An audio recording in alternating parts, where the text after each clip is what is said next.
Dun, dun, dun, dun, dun, dun, dun. What up? What it is? Welcome to another Ask Me Anything session. How you doing? Hope everybody's doing good.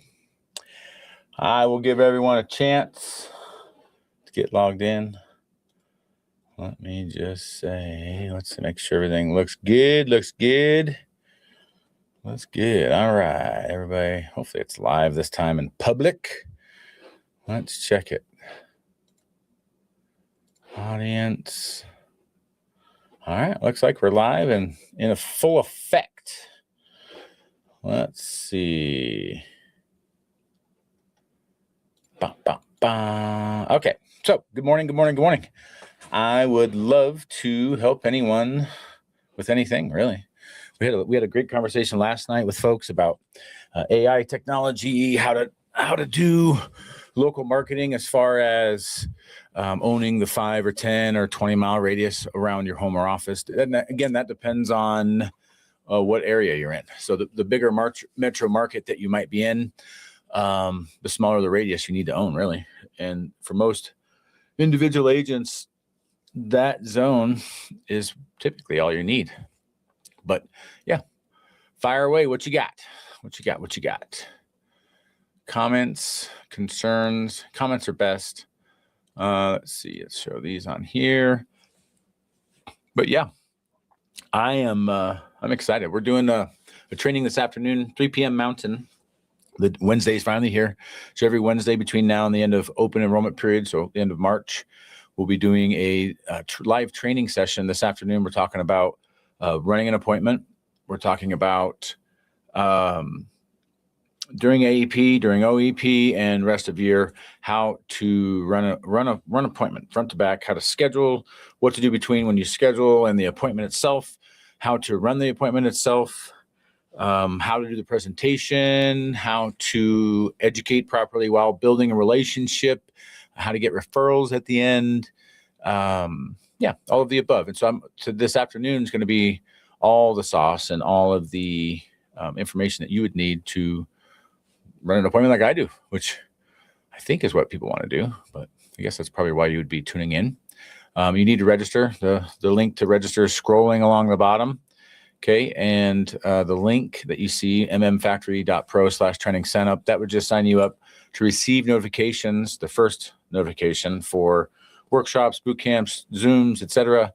We are going to be having, we get close to full in a lot of these for registrations and whatnot. So, yeah, we're excited. I'm excited. I'm really enjoying doing all this stuff, giving back to this industry and agent community that's been such a wonderful environment for me to really live life in a beautiful way.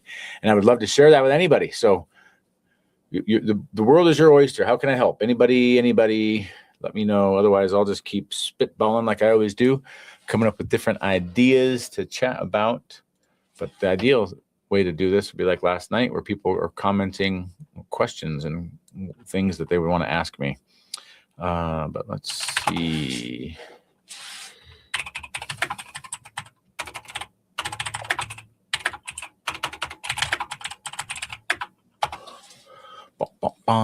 So we got 7 at least. So let me know what questions you'd have for me, anything at all, how to run the business, how to run an appointment. I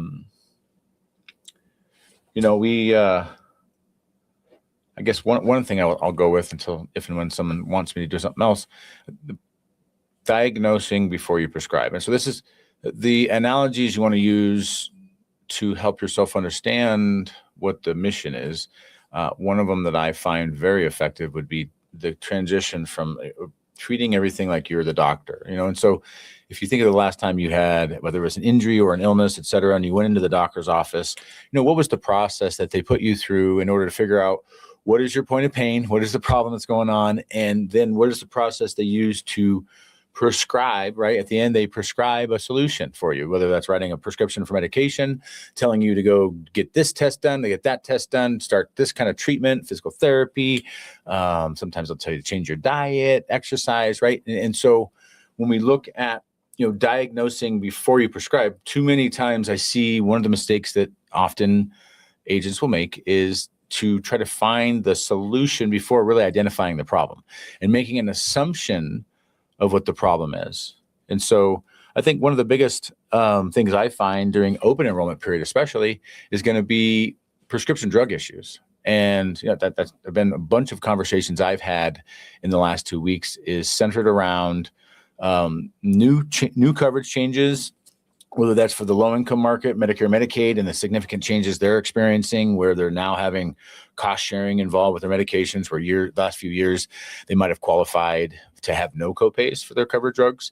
And so for someone living on a fixed income budget that's really in the really low income side of that, even $10, $15, $20 a month can have a catastrophic effect on their overall budget. And sometimes people are put in a position where they have to choose between getting the medication they need and food and stuff like that. So it's a very, very big point of pain this time of year.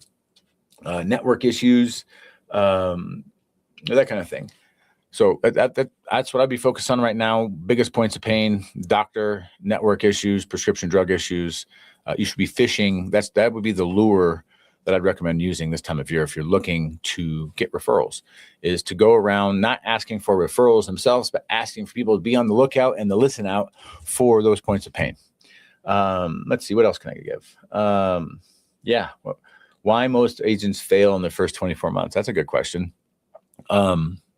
Well, there's a lot of reasons an agent would. Number one reason agents fail is they quit.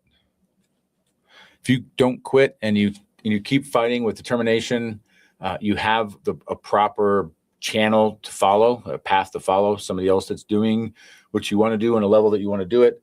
Having a mentor, a path, a support system to follow is important. Marketing. You should be controlling your own marketing. Outsourcing marketing can be a very expensive proposition, but so can doing your own marketing incorrectly. And so all leads are leads. And I've been going through this for 21 years now with agents on what is a lead, because every single time an agent that I work with in my career, I've trained, I think it's about 2,500 plus at this point. Mentored directly, trained, had in our downline, whether it was my agency or the agency I helped run before I started my own. Most agents, where they flounder the most is in either the generation of activity, right? So getting in front of qualified prospects on a consistent basis, and then being able to convert those on the back end. And, finding that groove for yourself, finding the ability to follow a system that is in alignment with you. So if you enjoy, like for me, I can't stand very much sitting in this office or in any office all day long, just grinding on the phone. And for some people, that's their preferred way to work. They would much rather be on the phone all day. It's just not me. And so I wouldn't be, however, we have resources on our team that would be a really good resource for someone that wants to do remote only. And so again, the person that you're following, make sure in the beginning that they're actually the person that you should and would want to follow, and that you have an alignment in their mindset, alignment in their ethics, their morals. Because I'll tell you, I've chased the rabbit plenty of times, and you can chase the rabbit into the snake hole very easily. And the hypothetical snake hole. And does this mean evil people? There's people with good intentions that just don't have the right skill sets to support the path that you're trying to get. So one of the big conversations we had yesterday was the analogy of fishing. It's a wonderful analogy for this business because there's a million different types of client. There's plenty of fish in the sea for everyone to go around. So there's no reason for hyper competitiveness and not sharing the sauce, if you will, gatekeeping the secrets. Historically, when I first got in this business, the big secrets were gatekept by the upper echelon big wigs, if you will, owners of the larger agencies. And the information was heavily guarded, trade secrets, all that kind of stuff, versus collaboration. We've had waves of this in my career in the 21 years I've been in this business, where we've gone to everybody's top secret to everybody's collaborating to everybody's top secret. And inevitably, just like everything else, it just takes one or two bad apples to ruin the bunch. And that's typically what happens and why we swing back and forth on that pendulum. But yeah, if I was an agent in the first 24 months, I would just focus on finding my niche. And it doesn't have to be, a massive open opportunity for you to fall into in order for you to be successful. It doesn't hurt, right? If you get a massive doctor group, or you lock down your local food bank or other thing, you get a bunch of financial advisors. In my experience, most of the time, most referral sources and partners aren't going to be the career busting thing. I've had a few in my career. Very early when I hit the field, I was able to establish myself in a large building for senior living, and it was independent living. It was seniors only, and it had a really good environment, really good support staff as far as the activities director, the building director. There was a big collaboration, and I was able, and again, I find the best way in is to help somebody in the building and have them help you get introduced to decision makers. Again, there's a lot of different gatekeepers, and sometimes the gatekeepers are the clients themselves. And a lot of my clients have helped me create relationships and partnerships with large groups that I never would have gotten had I not gotten the endorsement of a client. And so, low-lying fruit, most people, when they start this business, aren't sitting on a big pile of money, a big pile of cash to invest into leads and everything else, especially with the thin margins of success, right? So if you do today, you do a mail drop, right? The most mail drop houses are going to tell you for direct mail, you can get somewhere between a 0.5 point, and some of them will claim all the way up to 3% on the return. And I've seen higher. Like the first low income drop we did way back in, I think it was like 2008. Like the first two of them, we got over a 10% return, because back then we had found a fish that nobody else was targeting, and we started fishing for that fish, right? And so that's probably the best analogy I can give, is to choose the fish you're trying to target first. Because if you're fishing in Texas for bass, that's a completely different rod, lure, line setup than if you're going to go deep sea fishing, or if you're going to go fishing in a river in Colorado in the mountains, fishing for trout. The bass lures may work on all fish, but the lures, rods, etc., that are designed for lake fishing are completely different typically than the lures, etc., that'll be successful in a river scenario. And so understand your environment first. Where are you? Do some research. Again, I'm big on research, educate, add value, provide solutions, and it's in the process of being trademarked. So it's one of my favorite things. But too many folks that I work with and talk to don't spend any time researching anything. And the idea of research for most is a lot like being in middle school again, and everybody's trying to copy off the paper of everyone by them. And it's not the best way to learn. It's not the best way to get the best at stuff. It might get you through a course or two, but the overall success rate of copying someone else's paper typically doesn't provide long-term value versus really getting educated. And then once you're really educated, then that empowers you to start educating. And that's a really key transition of being switched over from the educated to the educator. And so the research part for like working a client, it comes down to the fact finding. And fact finding would be point of pain fishing. Like you're trying to identify what's the point of pain. Very few times in my career have I ever talked to someone because everything was fine. Everything's working great. My coverage is awesome. I have no complaints. Everything's wonderful. Like those aren't the people that are shopping for coverage. They're not the people that are responding to mailers and to ads and to TV commercials. And understanding that dynamic alone can be a very, very big open-eyed moment for a lot of folks. And so understanding the fish that you're targeting, okay? If I'm targeting the T65 fish, just understand there's this lake. There's two lakes in southern Colorado. One of them is called Spinney Mountain Reservoir, which is slides and lures only. Then there's about a mile of a stream that winds like an S through this flat valley, and then it goes into a lake called 11 Mile. And that river creek, it's really a creek to me, it's only like 12 to 20 feet wide in most places, is full of monster fish. We're talking trophy trout, 10, 20, 30 pounders are in there all the time. And it's called the Dream Stream, the Dream Mile. And the problem is, you go during the peak fishing season, it's literally shoulder to shoulder to shoulder for the whole thing. And if you think about it, that is the epiphany and the analogy of the T65 market. Like, if you think you're the only one fishing on the river that day, you're not. And so in order to be successful, sometimes you have to either go earlier than everybody or stay later than everybody. And that's an example of modifying your presentation and your tactics to the current conditions. And so just like our industry, the environment we're in today and the fishing conditions we're in today are completely different than they were even a year ago or 2 years ago. It was completely 2.5 years ago. We didn't have a 48-hour scope rule again. And so from 2018 to late, I think it was 2023 into the 2024 AEP, there was no 48-hour scope rule. That's a completely different fishing environment than the current environment where there is a 48-hour rule. Just that one thing alone is kind of like the difference between being able to use bait to fish and being able to only use flies and lures. Because bait's easy to catch fish. You can hand a 3-year-old a rod with bait and they can catch fish. The negative of using bait, typically they swallow the hook and you have to kill them. So if you're a catch and release person like me, that's not productive, right?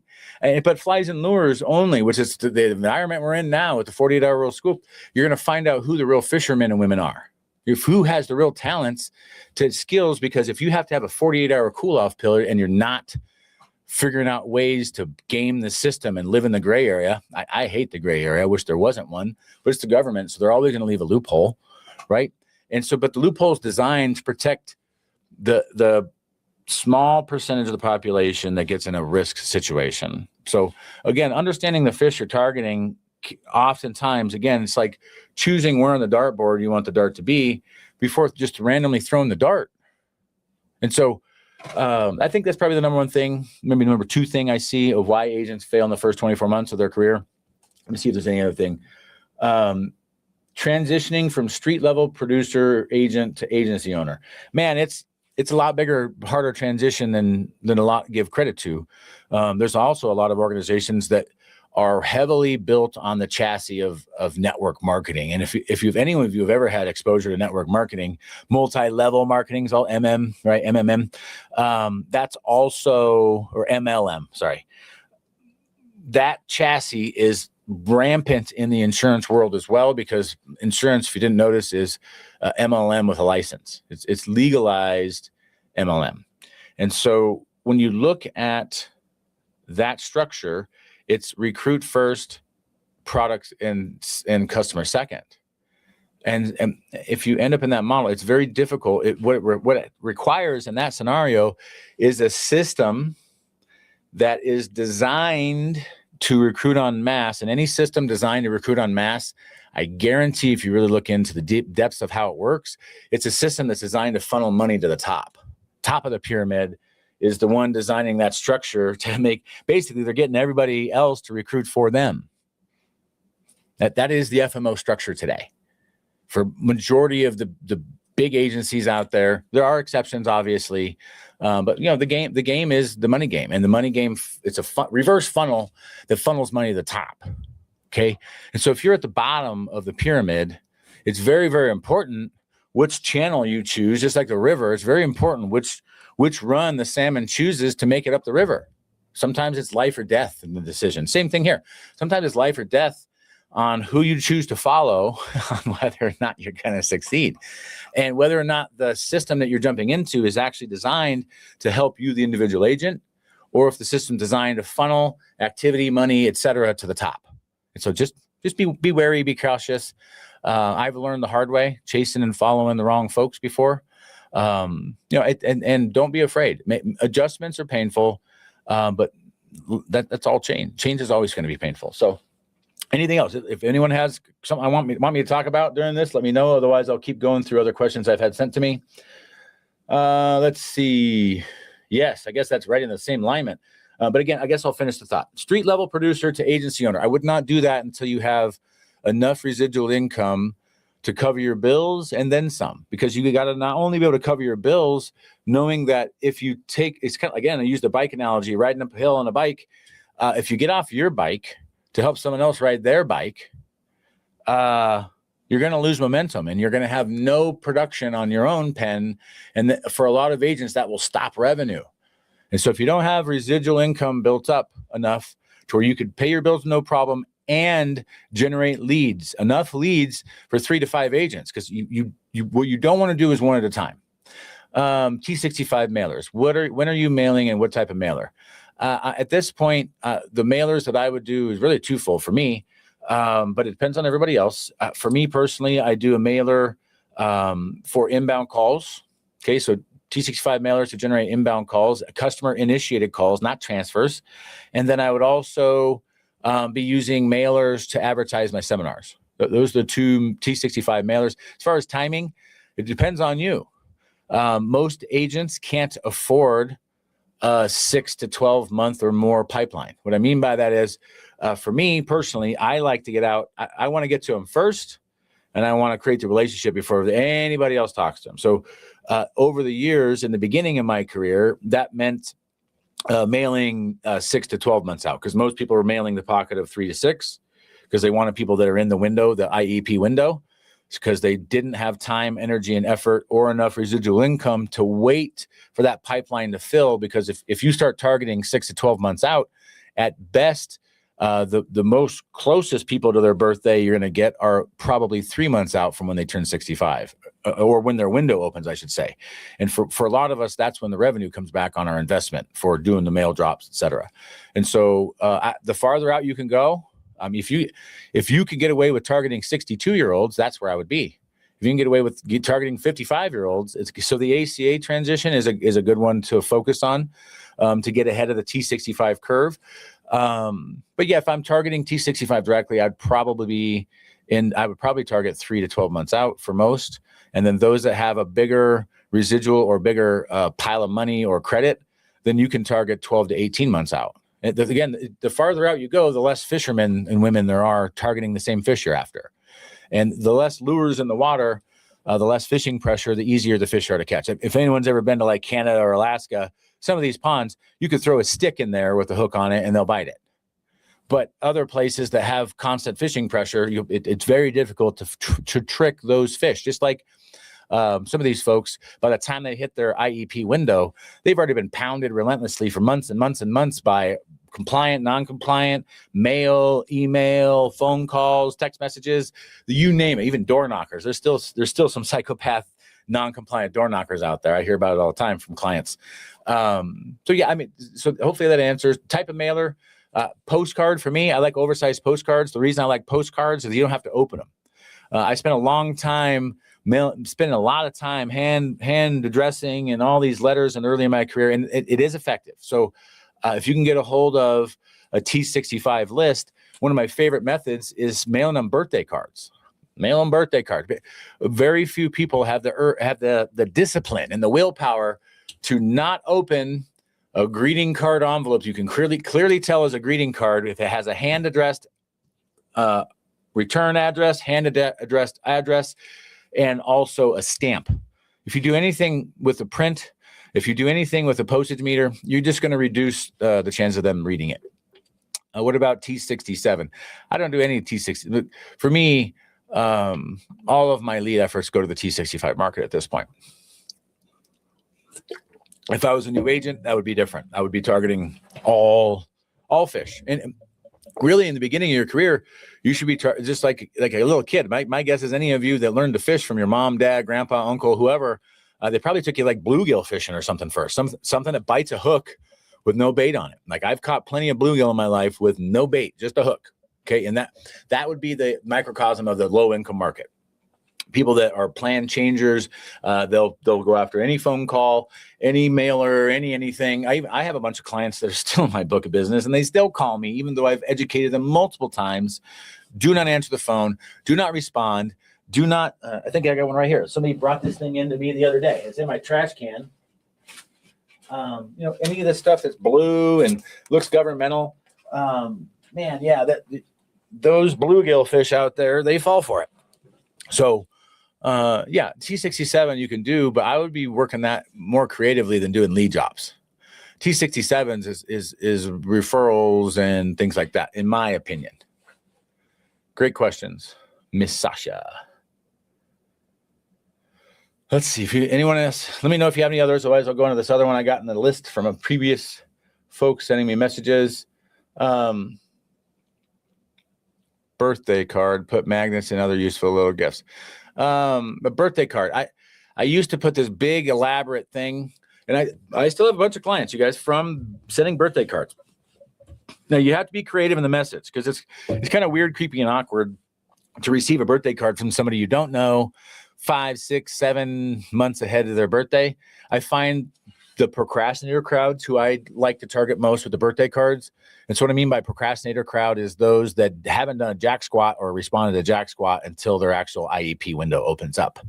And so I would say if I got a list of T65, I would be targeting those within the 3 months of their 65th birthday. So right now I'd be targeting March, April, May, and maybe even June birthdays because we're almost halfway through February. And again, 5 a day. This for most people, this mass mailing, one, people can't afford all the stamps. Stamps are crazy expensive now. Oh my gosh. I was looking the other day at the postage meter, like 76 cents a freaking thing now. And if you're doing a birthday card, if you put anything in there to put it over that ounce weight, now you're talking about adding additional ounce stamps and other things to make it be able to even be mailed. And so less is more. Just a birthday card with a simple message, something along the lines of, I wanted to be the first one to wish you happy birthday, Joshua. P.S. If you need help navigating the Medicare maze, let me know. And then having a magnet business card in there. That's probably the extent of what I would do today to keep things efficient, keep things moving, etc. But yeah, there's other ways that you can do it too. You can also put a QR code in there. Just the less salesy and more personal it is, I find from my desired avatar client, I'm relationship first, not transaction first. And so if I was transaction first, I would do a higher volume with less personalization, less handwritten, maybe more printed, maybe other stuff like that. But yeah, I hopefully that answers your question.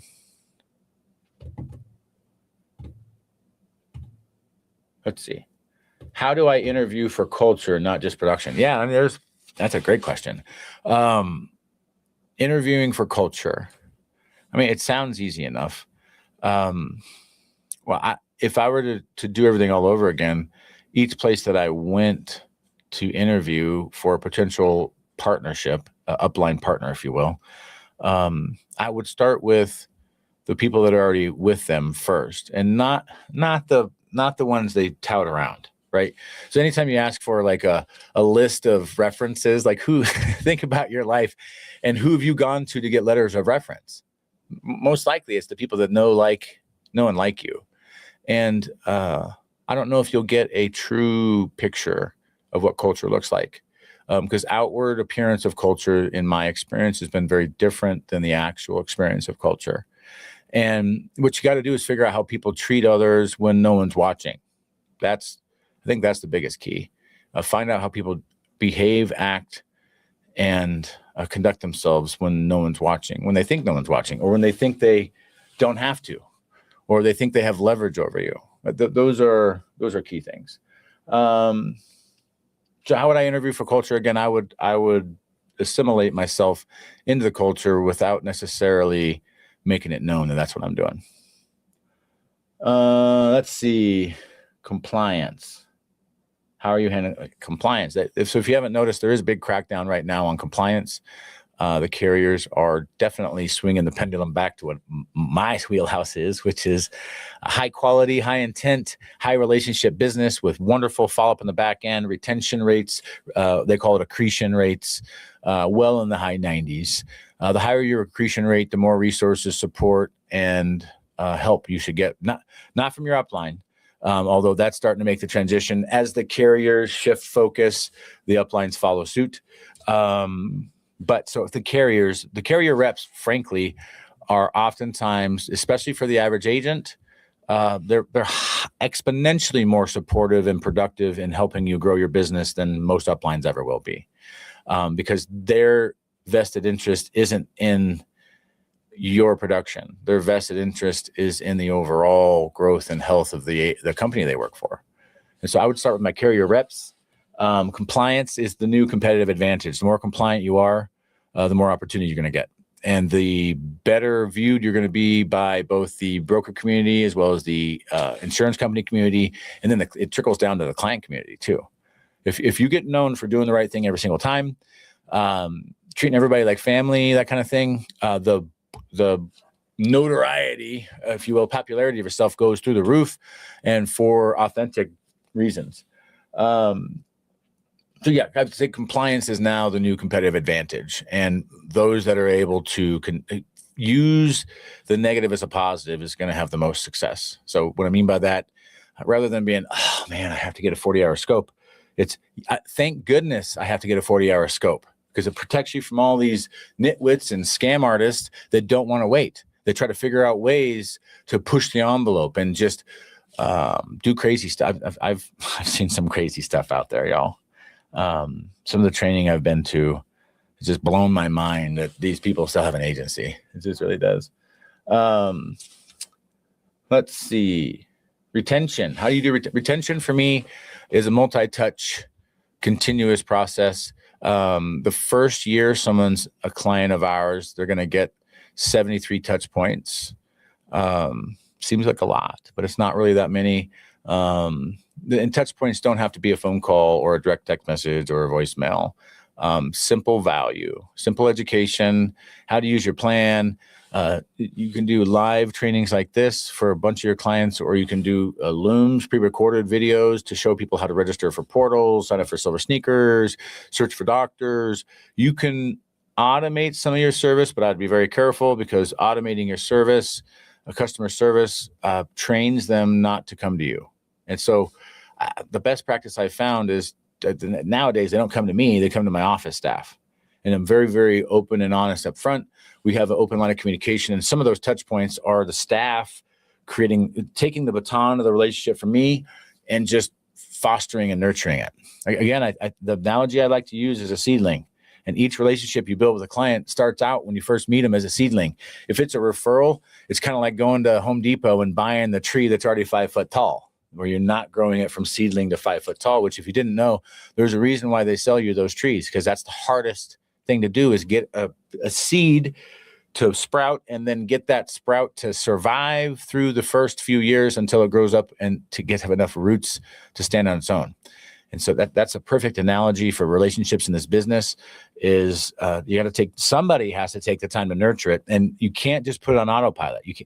Trust me, if there was a way for someone to create a greenhouse that automated the whole thing and no one had to maintain it, that's what they would do. But the reality is that there's a big group of folks, staff, that is constantly maintaining, weeding, fertilizing, watering, protect them from the wind and the sun. And, like in the early days of a tree, they'll put those 2 posts and tie wires to it to make sure it grows straight and all these other things.